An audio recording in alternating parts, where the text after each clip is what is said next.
8वीं के इस मैथ्स की क्लास में फिर से हम आप सभी का स्वागत करते हैं। मुझे उम्मीद है कि इन दिनों में जब कोरोना वायरस की समस्या से हमें सभी ग्रसित है, आप सभी अपने अपने घरों में सुरक्षित है। मैं देख रहा हूँ कि पिछले दिनों में वीडियो जो है, जो आपको पढ़ाई दी जा रही है, बहुत कम विद्यार्थी इसका लाभ ले रहे हैं, क्योंकि वहाँ पर सामने दिखाई देता है। विद्यार्थियों ध्यान में रहा है, अभी अब आप बच्चे नहीं हैं, हालात परिस्थिति आप जानते हैं, और इसमें आपको अगर टिकना है तो सच्चाई से, ईमानदारी से, मेहनत से पढ़ाई करनी ही है। अगर आप नहीं कर रहे हैं तो आप अपना खुद का नुकसान कर रहे हैं, और हमेशा से पढ़ाई के इस स्ट्रीम से, शिक्षण की स्ट्रीम से, माँ बाप की इस मेहनत और आकांक्षा की धारा से आप हट जाने वाले। इसलिए आप समझिए हालात और की नजाकत को समझिए और मेहनत कीजिए। जो पिछले कार्य दिए वो आप अपने मोबाइल के ऊपर और व्हाट्सएप के ऊपर मैसेज कीजिए, जिससे कि मैं उसे चेक कर पाऊँ। 2-3 विद्यार्थी करवाते हैं, मैं उनको निश्चित चेक करके अच्छे रिमार्क्स देता हूँ। आपको भी अगर अच्छे रिमार्क्स चाहिए तो समय समय पर आप अपना कार्य करके मुझे मैसेज कीजिए। आइए हम अब रचना कार्य के अगले भाग की ओर चलते हैं, और इसमें हम समांतर रेखाओं का जो बिंदु पर, समांतर रेखा पर दी हुई बिंदु से किस प्रकार से हम लोग दूसरी समांतर रेखा खींच सकते थे, ये देखा था। अब हम यहाँ पर देखने जा रहे हैं कि एक समांतर रेखा दी हुई है, एक रेखा दी हुई है जिसका नाम है रेखा एल, और इससे बाहर यहाँ पर मान लीजिए कोई बिंदु पी है।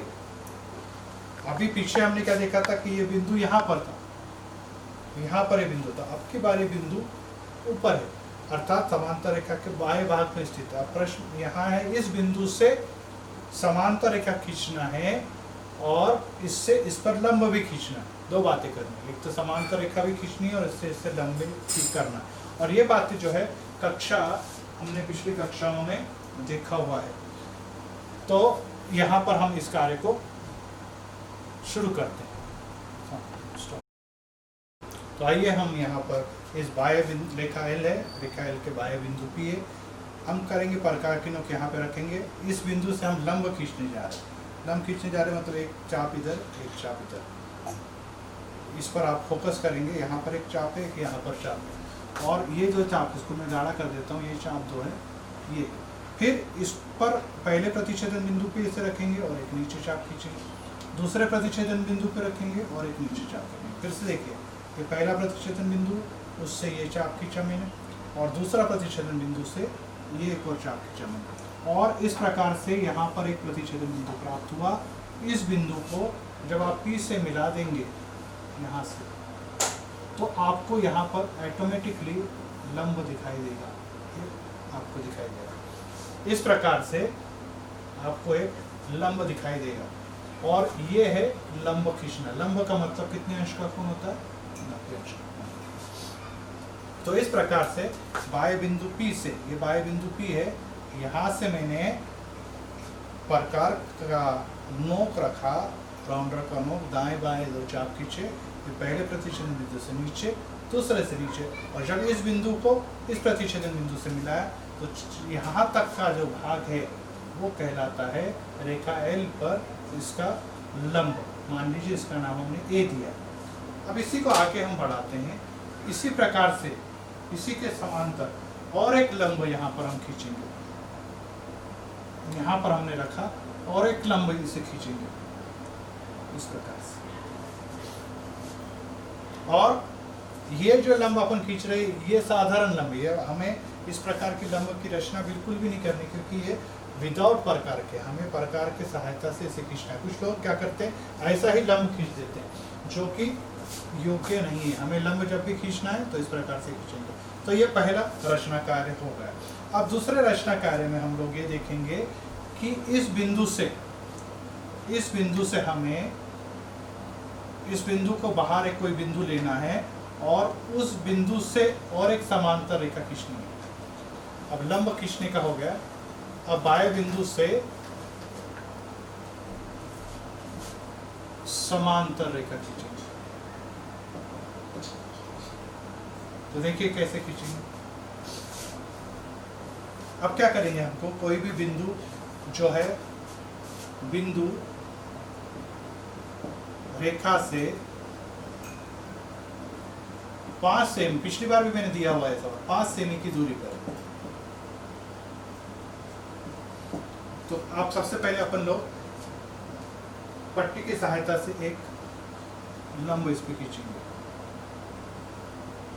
फिर इस राउंडर को हम लोग 0 पे और इसको 5 पे रखेंगे और यहाँ से एक चाप खींचेंगे ऐसा चाप, ये इस प्रकार से चाप आएगा। अब इस चाप को देखिए, इसको गाढ़ा कर देता हूँ, आपने गाढ़ा नहीं करना, ये पहली लंब और ये दूरी जो हो गई 5 से बिंदु P आ गया। आप रेखा L से इसे A नाम दे देते हैं हम लोग, 5 सेंटीमीटर की दूरी, ये वाला बिंदु है, ये वाला नहीं लेना, नीचे वाला नहीं, ऊपर। फिर और एक यहाँ पर और एक बिंदु लेंगे B, यहाँ से भी एक लंब खींचेंगे ऐसे।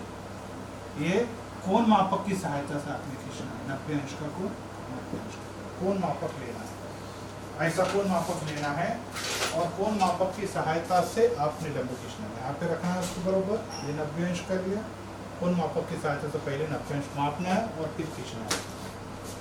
अगला काम है, जैसे ये यहाँ से 5 सेमी लिया, वैसे यहाँ से भी 5 सेमी आपको खींचना पड़ेगा, ये भी और एक 5 सेमी मैंने यहाँ से खींचा। अब इन दोनों को जब आप मिला देंगे, पहला प्रतिच्छेदन बिंदु और एक दूसरा प्रतिच्छेदन बिंदु, जब आप इन दोनों को मिलाएंगे तो अपने आप ये जो रेखा M है वो रेखा PD जो हो जाएगी, ये इसके क्या हो जाएगी, समांतर हो जाएगी। इस प्रकार से अपन लोग यहाँ पर समांतर रेखा खींचने की इस प्रक्रिया को पूरा करते हैं। तो इस मैंने 2 बातें आपको सिखाई है। पहला कि दिए हुए बिंदु पर एक रेखा खींचनी, नंबर 2 बाएं बिंदु से लंब खींचना, और तीसरा है अगर दूसरी समांतर रेखा जिसकी दूरी 5 सेंटीमीटर है तो और एक बिंदु लेंगे, और जब सभी बिंदुओं के बीच की दूरी 5, 5, 5 आएंगी तो हम कहेंगे कि रेखा M, इसको ऐसा लिखते हैं, रेखा M समांतर रेखा L, ये इसका बीच में लगा हुआ चिन्ह इसका प्रतीक है। तो ये कार्य आपने करना है, इसका फोटो मैं आपको भेजूंगा और इस फोटो की सहायता से आपने इस रचना कार्य को पूरा करना है। अब हम और एक नए पाठ की तरफ चलते हैं, यहाँ पर हम एक नए अध्याय की तरफ चलते हैं। पाठ का नाम है घातांक तथा घनमूल, और इसके अंतर्गत घातांक के बारे में हमने सभी ने देखा हुआ है, जिसको हम लोग कहते हैं कि कोई ये एक पद है 3 और इसके ऊपर 5 की घात, तो इसको हम लोग आधार कहते हैं, नीचे वाले पद को आधार और इसको कहते हैं घात। फिर से दोहराना, नीचे 3 की घात 5, इसको कहते हैं आधार, इसको घात, और इन दोनों को मिला के बनता है घातांक। ये छोटी क्लास में हमने सीखा, इसे कहते हैं हम लोग। ये अंक जो है वो घातांक वाला है, नीचे जो रहता है उसको आधार कहते हैं, ऊपर जो कहलाती है वो घात कहते हैं। और इसलिए अल्फ़ाबेट में भी हो सकता है, जैसे अगर हम a लेंगे, a की घात m, तो यहाँ पर a m आधार है और घात है m। तो इस प्रकार से इस प्रकार के पदों को हम घातांक कहते हैं। ये पिछली कक्षा में हमने पढ़ा है 7th स्टैंडर्ड में, लेकिन आज हम 7th स्टैंडर्ड के घातांक के नियम, ये नियम जो है जिसका पेज आपको भेजा है, वो नियम आपने अपनी कॉपी में 8 नियम है, टोटल उसके 8 नियम ही लिखने हैं। उसके नीचे एक एक्सरसाइज है, वो भी आपने करना है। ये आपका गृह कार्य, मैं अभी से लिख देता हूँ, यह गृह कार्य है, और इस गृह कार्य को आपने अपनी कॉपी के अंदर सबसे पहले करना है। पाठ का नाम लिखना है, ये परिभाषा लिखनी है, और फिर नियम 8 नियम है वो करना है, और उसके बाद ये एक्सरसाइज आपने करनी है, और एक्सरसाइज के बाद फिर हम आगे के पाठ की तरफ जाएंगे। ये हो जाने के बाद, इतना हो जाने के बाद आपको घनमूल की भी एक तालिका बनाने के लिए मैं दे रहा हूँ। यहाँ पर आप उसको इसी प्रकार से बड़ी तालिका पूरे पेज पर बनाएंगे। यहाँ पे अपन लोग लेंगे संख्या, फिर इसका लिखेंगे घन, फिर इसका उत्तर आएगा, और यहाँ पे आएगा आपका घनमूल। फॉर एग्जाम्पल मैं आपको दे रहा हूँ, जैसे एक यहाँ पे लिखा हमने संख्या है, यहाँ पे लिखेंगे 1 का घन और इसका उत्तर यहाँ पे लिखेंगे आगे 1 का घन 1 होता है, और फिर आगे आएगा 1 का, यहाँ पर घनमूल का चिन्ह है छोटा सा, 2 लिया, 2 की घात 3, उत्तर आया 8, फिर 8 का घनमूल वापस यही संख्या 2 आ जाएगी। जैसे अपन लोग यहाँ पे लेंगे, मान लीजिए 5 आए तो 5 का घन 3 बार, घन का मतलब होता है 3 बार, 3 बार गुणा, 3 बार गुणा किया तो आता है 125, और उल्टा करेंगे 125 का घनमूल आएगा आपका वापस से 5। तो इस प्रकार से आपने एक तालिका बनानी है और कुल मिला के आपको यहाँ पर 15 तक करना, टोटल 15 तक। जैसे 10 लिया तो 10 का घन 3 बार 10 आता है 1000, और फिर घनमूल 1000 का मान वापस आप लोग के लिए क्या लिखेंगे 10। इस प्रकार से संख्या, उत्तर, फिर आपका उसको घनमूल लेना। तो इस प्रकार से आपने ये तालिका बनानी है। कहाँ तक बनाएंगे आप? 15 तक बनाएंगे तालिका, पूरे 15 तक। अर्थात आपको देखिए 15 गुना 15 गुना 15 लिखना है यहाँ पे, 15 की घात 3, फिर आपका जो उत्तर आएगा वो यहाँ पे लिखेंगे, फिर घनमूल लेते हुए उसको यहाँ लिखेंगे और उत्तर वापस से आ जाएगा 15। तो फिर से एक बार मैं आपको दिखाना चाहता हूँ घन या घनमूल क्या है।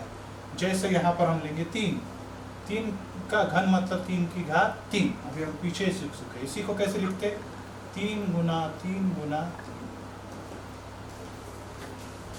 घन मतलब 3 बार गुना, 3 की घात 3 मतलब 3 बार आया, और 3 तिया 9, 9 तिया 27, 3 का घन होता है 27। ये तो हो गया आपका घन, लेकिन घनमूल में इसका ठीक उल्टा होता है। तो क्या होता है उल्टा? 27। अब ये घनमूल का चिन्ह ऐसा लगाया जाता है, ध्यान में रहे, घनमूल ऐसा लिख के ऐसा करके यहाँ पे 3 लिखा जाएगा, ये घनमूल का चिन्ह। तो यहाँ पे 27 का अवयव क्या है? 3 गुना 3 गुना 3, और जो भी संख्या 3 बार आती है घनमूल के अंदर उसको क्या लिखते हैं? 1 बार लिखते हैं। इससे देखिए ये हल करने से पहले 3 की घात 3 मतलब 3 बार लिखा गया, फिर उसके बाद 3 तिया 9, 9 तिया 27, 27 माना है 3 के घन का, ये 3 के घन। लेकिन घनमूल में जब 27 को लिखा जाता है तो 27 का मतलब है 3 गुना 3 गुना 3, ये इसके अवयव है, और 3 यहाँ पोटी होने के कारण 3 बार 3, जो भी संख्या 3 बार लिखी जाएगी उससे 1 बार लिखना होता है। वैसे देखिए जैसे 8 का मतलब 3 बार 2, और 3 बार 2 की जगह 1 बार 2। 125 का मतलब है 3 बार 5, 5 का आएगा 1 बार 5। तो इस प्रकार से आपने ये टेबल 1 से लेकर 15 तक लिखना है। ये आपका होमवर्क हो गया, मैं आपको लिख देता हूँ मैं होमवर्क। दूसरा होमवर्क में आपने ये देखा कि गृह कार्य के अंतर मैंने एक एक्सरसाइज आपको दी हुई है, ये एक्सरसाइज का फोटो आपको व्हाट्सएप पे मिलेगा, वो करना है। और साथ में आपको मैंने रचना कार्य दिया हुआ है, रचना कार्य का सवाल के भी फोटो भेज रहा हूँ, वे रचना कार्य भी आपने 2 बार करना है। रचना कार्य मैं यहाँ पे लिख रहा हूँ, रचना कार्य ये जो है वो है आपका 2 बार ये करना। इस प्रकार से यहाँ पर मैं गणित का तीसरे पाठ की ओर हम लोग चल रहे हैं। सभी ने अपना पहला पाठ पूरा करना है, चेक करवाना है, दूसरा पाठ पूरा करना है रचना कार्य और वो दिखाना है, और फिर इस तीसरे पाठ की ओर हम चलेंगे। लेकिन तीसरे पाठ में मुझे ये टेबल सभी की कॉपी में देखना है, सब ने अपने अलग से हल करना है और इस प्रकार से इसके उत्तर लिखना है। और ये है आपका घातांक और ये है आपका घन और घनमूल। यहीं पे हम रुकते हैं। God bless you, take care, be safe.